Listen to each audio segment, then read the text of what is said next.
Metro Louisville is made up of 26 districts.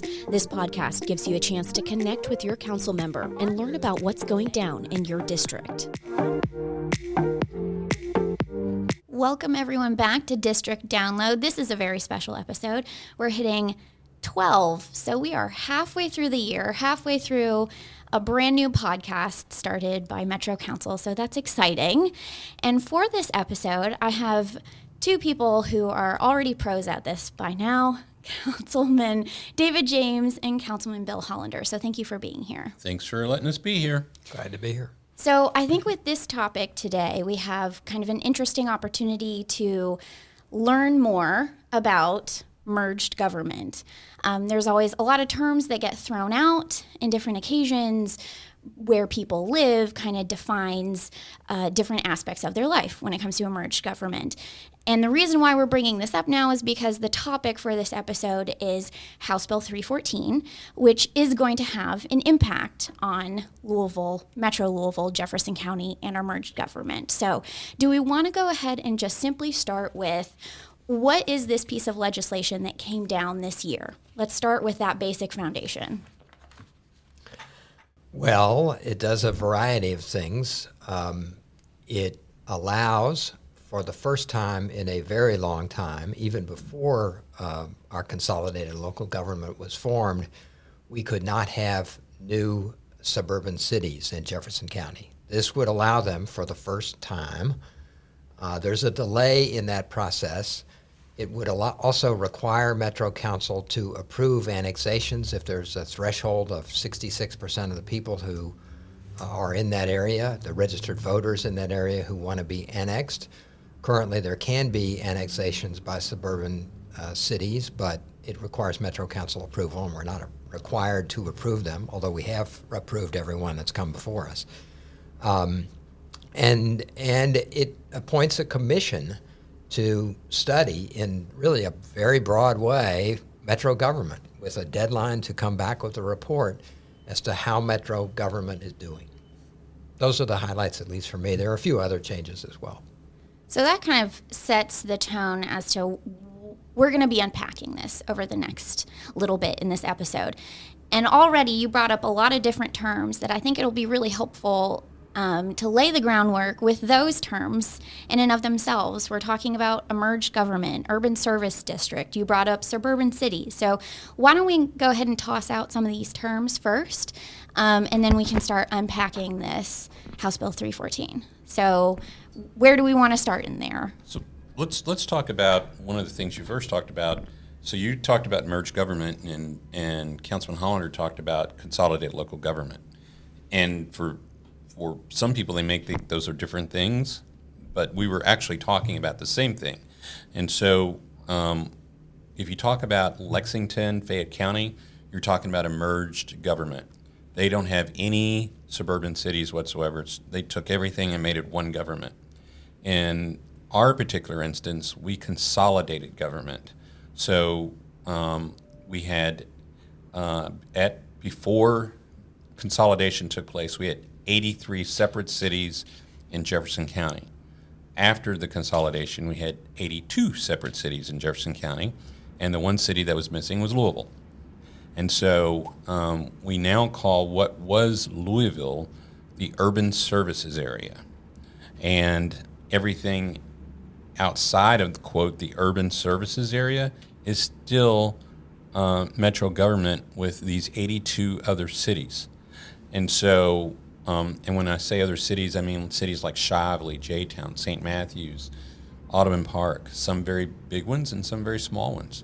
And so they have their own mayors, they have their own city councils. Some of them have their own police departments. And so they still function and operate. The difference between the urban services area and the rest of the, quote, unincorporated area of Jefferson County, meaning not a city, is that the urban services area pays a higher property tax than the rest of that area. And so when people say to Bill and I sometimes, hey, we want free garbage collection like those people that live in the urban services area, I will often say, well, sure, what do you want to pay for it? And they'll say, no, we want it to be free.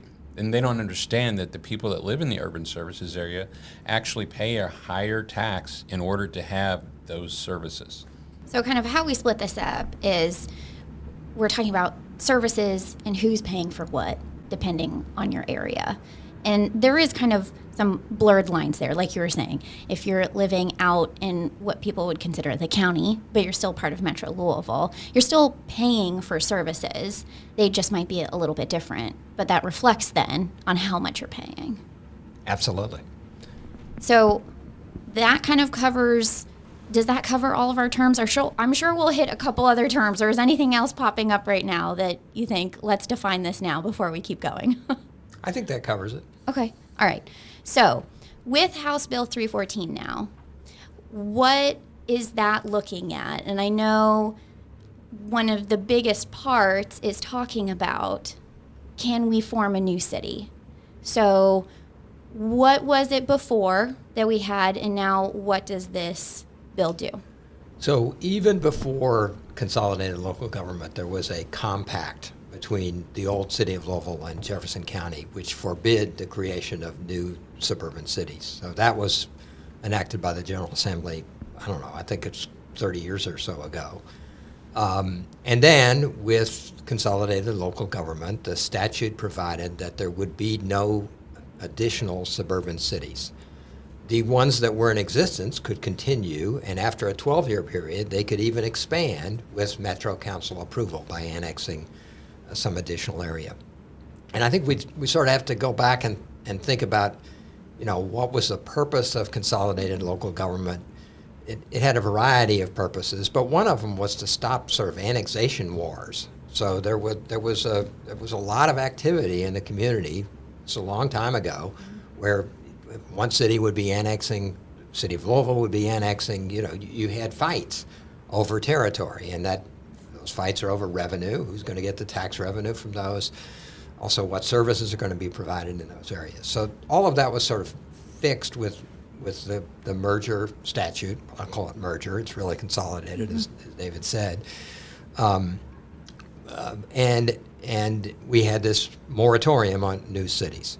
So one of the questions has come up as to how do you provide new services, additional services in unincorporated areas? Because there are people who legitimately say, I'd like to have streetlights, or I'd like to have consolidated garbage pickup instead of contracting for my own garbage pickup. Now they got to pay for that, like David said. Sometimes they're not so happy about and not so eager to have that when they learn that it's going to cost them more money.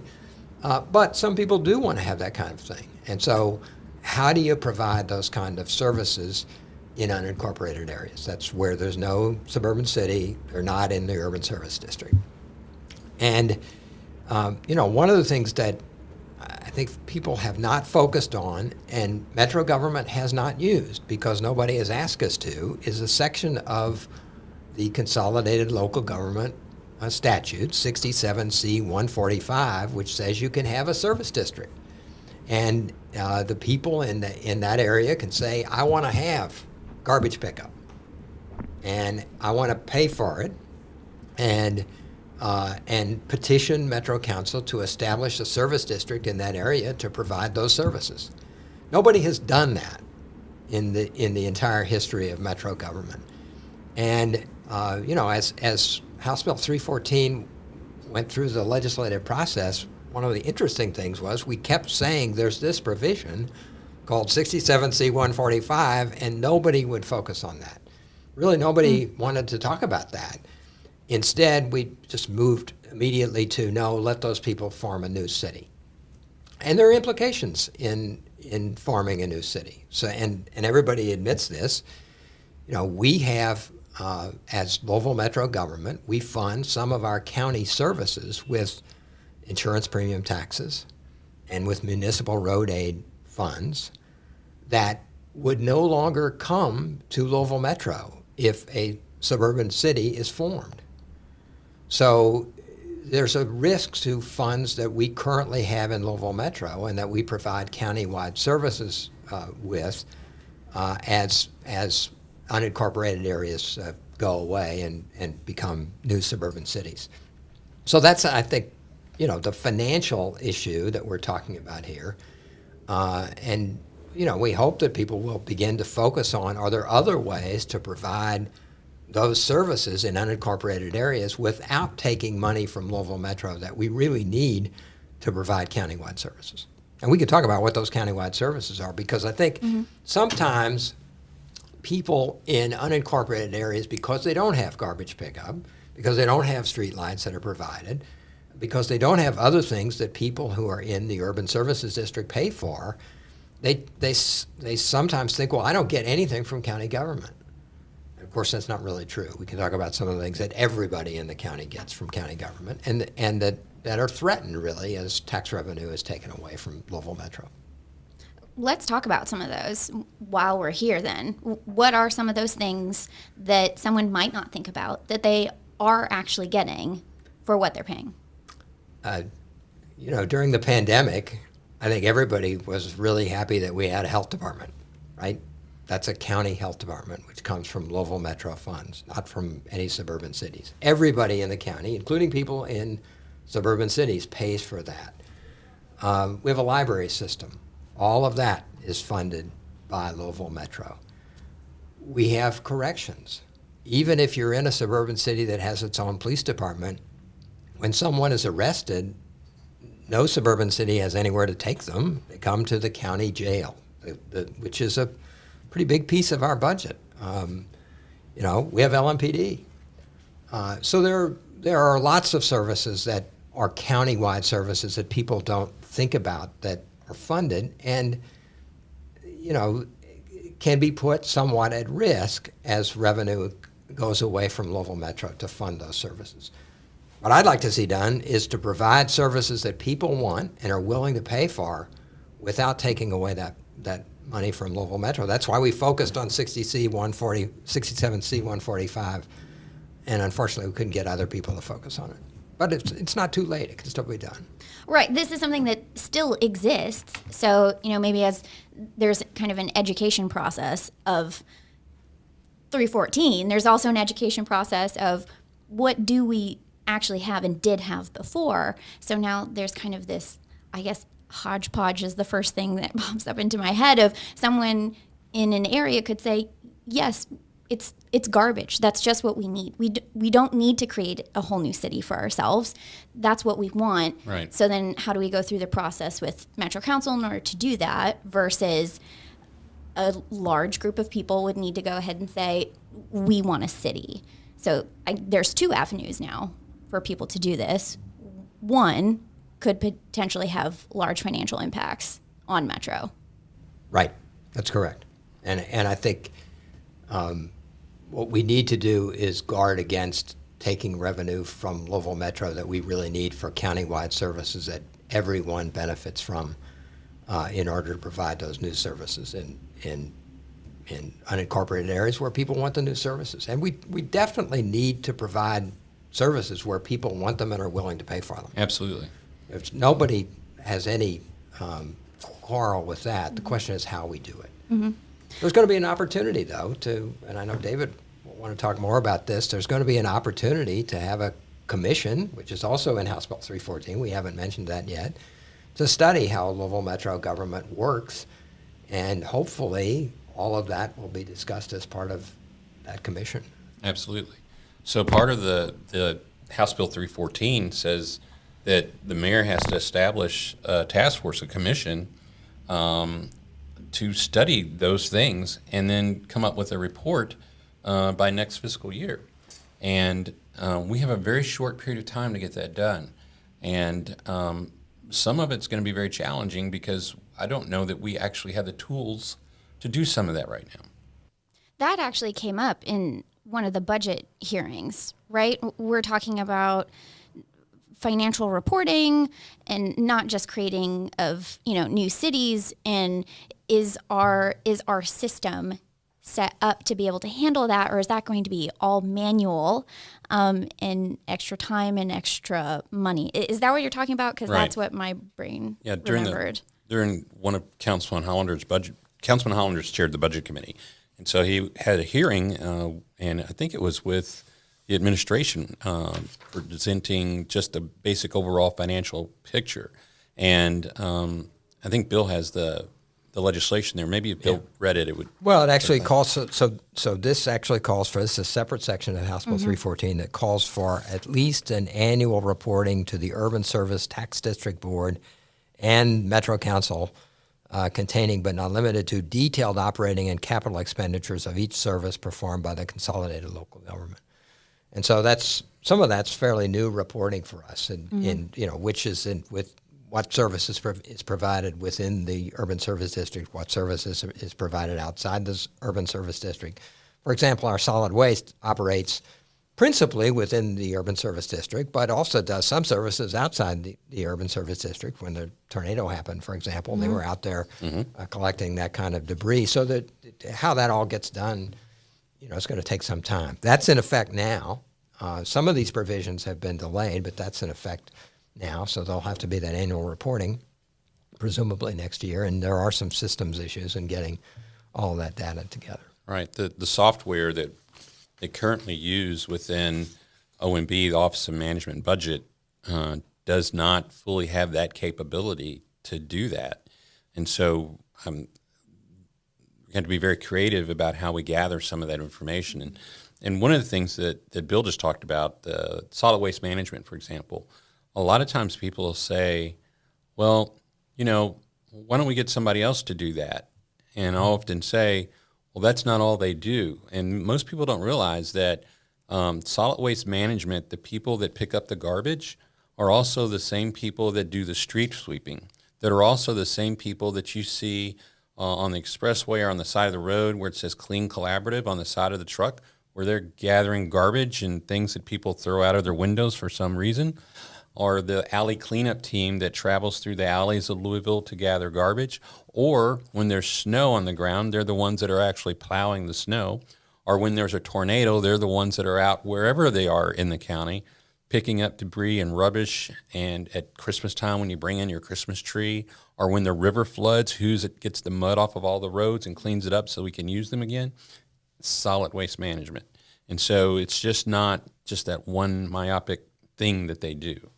So that was a little tangent, sorry. But that's what made me think of, and to clarify to people, if they do want to read this, there's more than just what we're talking about with cities, or like this financial reporting is something else that's in House Bill 314. The kind of glaring thing that caught everyone's attention is the fact of these creating cities. So if we want to bounce back to that then. Sure. So sorry for the tangent. But with this, there are going to be opportunities that we're also going to be required to meet of making sure we're engaging the public as a part of this commission, as a part of this review process of, I guess, taking kind of a full look at, okay, how is our merged government going, consolidated government going, and how is this going to work? Is it not going to work? Or how do we fix things or adjust things going forward? So I guess talk about that process. I know it's vague at this point since the commission hasn't even been set. So the commission, this is in Section 8 of House Bill 314, if somebody wants to read along, but it provides that there will be a Louisville Metro Comprehensive Review Commission that has to report to the Legislative Research Commission by September 15, 2023. So that's coming up pretty soon. And it provides who's on that, not by name, but who has appointments to that commission. And the task that it's been tasked with is really incredibly broad. So a lot of it is designed to talk about the relationship between suburban cities and Louisville Metro government. And there's a section that talks about the relationship between the mayor's office and Metro Council. But it also begins with a searching and thorough review of the accomplishments and insufficiencies, if any, of the consolidated local government model of government and recommendations for any statutory changes. That's pretty broad. That's very broad. Extremely broad. And what I think is important, and there are limitations here. So it says who should be on this commission or who should appoint people to this commission. I hope as that process happens, that we have really broad representation across the community. Because I think it's really important that people understand that there are implications in all of this, not just for people in suburban cities and unincorporated areas, but for people in the urban services district. I live in the urban services district. I represent part of the urban services district, some unincorporated area, some suburban cities. But this affects everyone in Louisville Metro. So I hope that there will be an effort. I know President James will make an effort, but there are limitations as to who gets to make appointments. I hope there will be a real effort to have a broad-based group because it's a broad-based study. And then I also hope, and I know President James feels this way, there's got to be public input in this process. It's not really required as part of the statute, but surely we wouldn't have a thorough and searching review of consolidated local government without asking people in the consolidated local government what they think. And time is fairly short. Absolutely. So one of the things that I've been thinking is that, if you remember when the ARP dollars came out, Councilman Hollander went on a tour of the city along with other council members to listen and get public input about how should we spend those ARP dollars. I think we should do the same exact thing from public input sessions around the entire Louisville metro area so that we can hear what people think about consolidated local government as it is, consolidated local government as it could be, and express their concerns. I think another way we could do that is, just as we do with the budget, create a website where people can send in their thoughts, ideas, and suggestions, and a place where we can put documents that relate to House Bill 314, KRS 67C, which is the consolidated local government bill, and understand exactly what we're talking about. And Bill's exactly right. Everybody in the entire county is going to be affected by this, some good and could be some bad. And I think it's fair to say that was a part of the nervousness, and this is not a new conversation. This topic has come up multiple times in Frankfort, with some of the concern being this is coming from, the top down, Frankfort down, and if we don't actually hear how people are feeling within Metro Louisville or within the county, how can we do this effectively for everyone? Right. So I think you're absolutely right. The public input part of it is got to be at least some buy-in of people being able to say, like, oh, I understand what this is, where I live, what my money's going to, and how this could potentially change.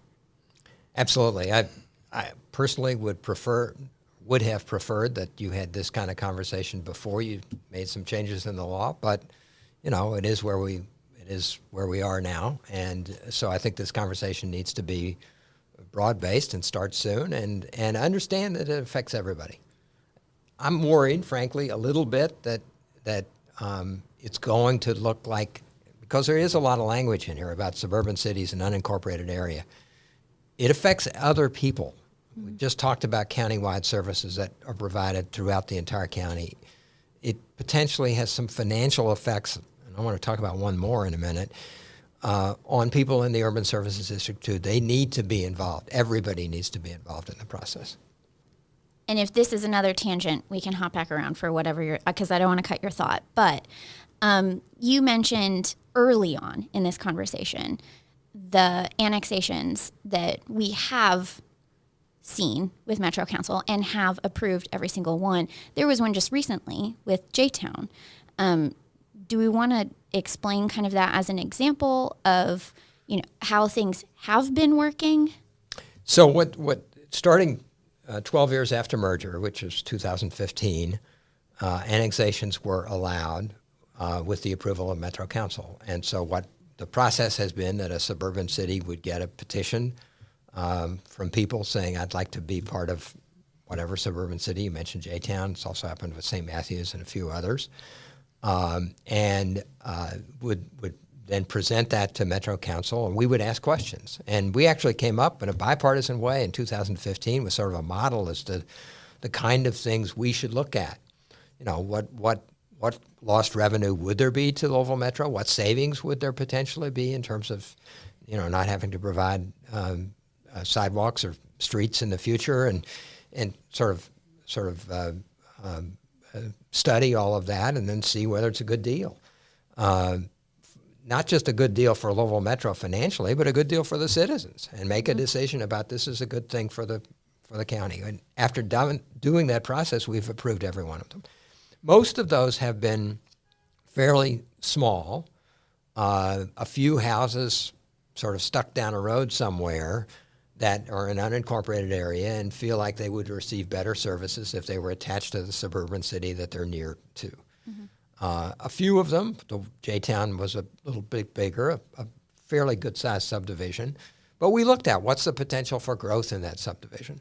One of the concerns that I have, at least with the way the bill is written now, starting after July 15th, 2024, if you come with an annexation request with 66% of the registered voters, I believe it's phrased that way, qualified voters of the area, then the annexation has to be approved by Metro Council.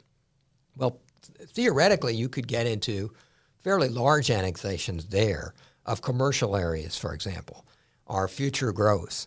And in a large commercial area, you don't have registered voters, but you may be able to attach a few registered voters to the side. And if you get 66% of those registered voters, Metro Council would be required to approve it. I think that kind of discretion being taken away is troublesome, and so I think people ought to look into that as to whether that makes good sense. That would be quite different from the annexations that we've approved so far and that really have come to us at this point. The point is, I guess, Metro Council has never said, quite the contrary, we don't want any more annexations. We're not approving any more annexations. We've approved all of them. But we have thought, and again, this was done in a very bipartisan way. One of the first things I did on council was serve on an ad hoc committee with Kelly Downard, a Republican, and came up really with this way of evaluating annexations in the future. We've followed through with that the last 8 years. You mentioned the possibility of how critical, if enough people surrounding a large area that has potential for growth could potentially create their own city, and how much that could potentially financially impact everyone then outside of that new city. Yeah, so, when you remove all discretion and all ability to review, I think you could end up with some consequences that you may not have contemplated right now. For example, there's discussion in the state about allowing local governments to have sales taxes.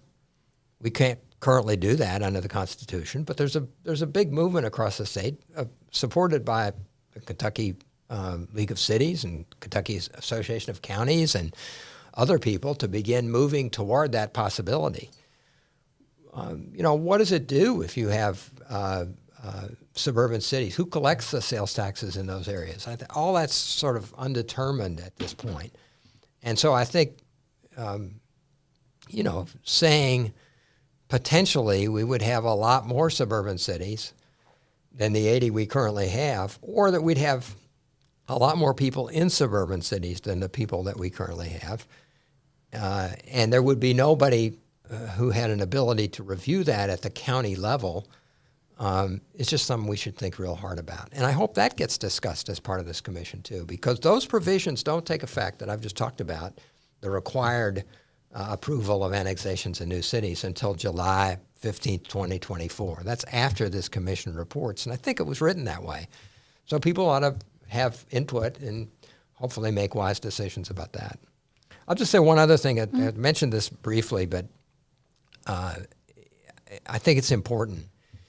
If you look at Louisville Metro's population on, most systems that look at populations, including how the federal government looks at population, our population is typically known as the balance of Jefferson County, Louisville Metro's population. And that means everybody who lives in Jefferson County who doesn't live in a suburban city. And that's sort of how we're ranked. And that's how a lot of federal funds flow. And we got a substantial amount of money from American Rescue Plan money because of our population being above 500,000, put us into a different category. If you begin to talk about very large new suburban cities, that just takes that population number down. And some of the suburban cities that I've actually heard people talk about would take it down very significantly and very quickly. And I think there are ways to provide services in those unincorporated areas without doing that. I think it's unheard of. If you look at other consolidated governments around the country, that they're getting smaller. You just can't find that. Right.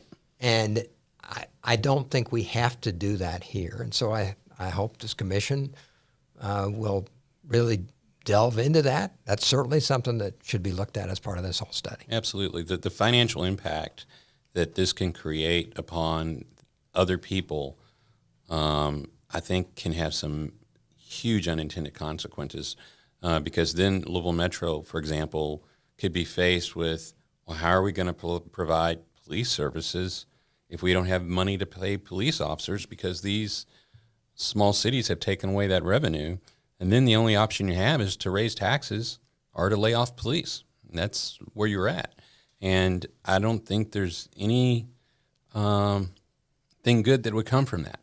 So I think it's something that everybody should please pay attention to and please listen to and understand what we're actually talking about. It sounds like this will be a good opportunity for people to talk about what they do want out of Metro government. And with what we were talking about with the annexations that we've looked at so far, there was never a point in the discussion to say, oh, you want something more and you're willing to pay for it? Too bad. We don't care about that. That was never part of the conversation. The conversation was, okay, what do you want? Does this work? Is this fiscally responsible for you and for everyone else? Great.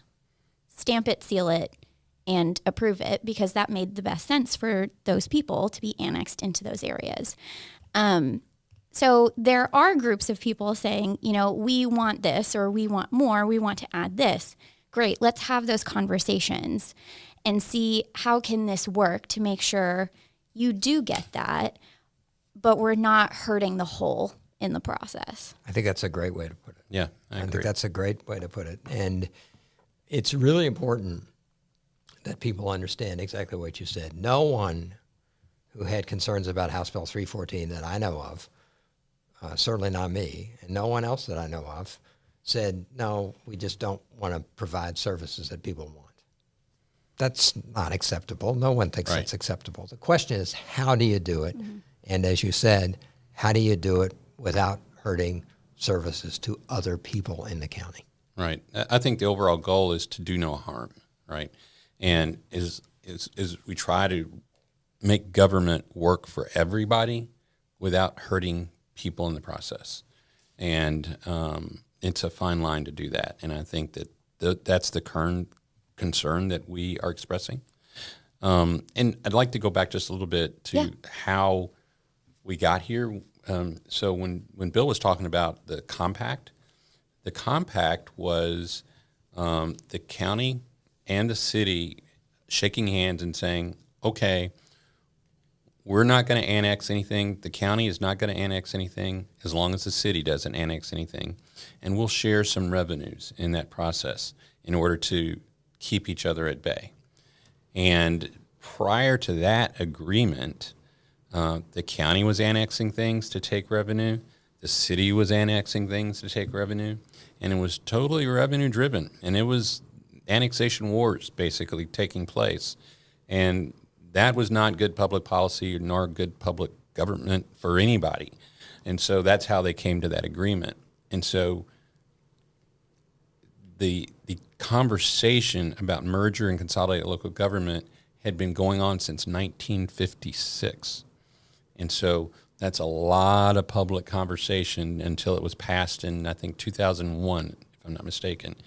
And so right now we're saying that kind of let's take all those conversations, throw them out the window, and we're going to do it a different way. And I think that it's so important that we have a huge broad-based conversations with everybody, urban services area people, suburban people, workers, non-workers, homeowners, renters. Everybody has to have a voice in this in order that we can try to get it right. Because if we get it wrong, there will be problems.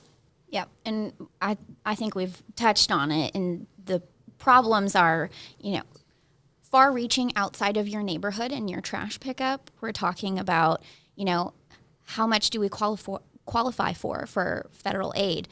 How do we attract companies to come to Jefferson County instead of another county?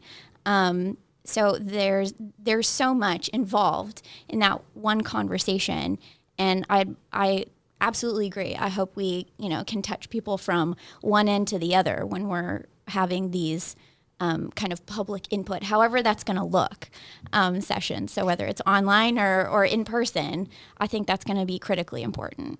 And I think it really begins with who gets appointed to this commission. Mm-hmm. And we know what groups and people have appointments. It's people like GLI, among others. It's important that people who are making those appointments think about that this needs to be very broad-based. And then it's important for the commission to do exactly what David's talking about, which is to really go out and seek public input from everybody, mm-hmm. and let them be at that table, because if we're going to make significant change to our local government, the people should be involved. Well, I can't think of anything else that we didn't define or cover or attempt to point out. Am I missing anything at this point that you can think of off the top of your head? Not that I can think of. Okay. Not that I can think of. I think this is a really good kind of, it can be a pinpoint for people to start thinking about this, to refer back and even ask more questions. Maybe there's something we didn't define or glossed over.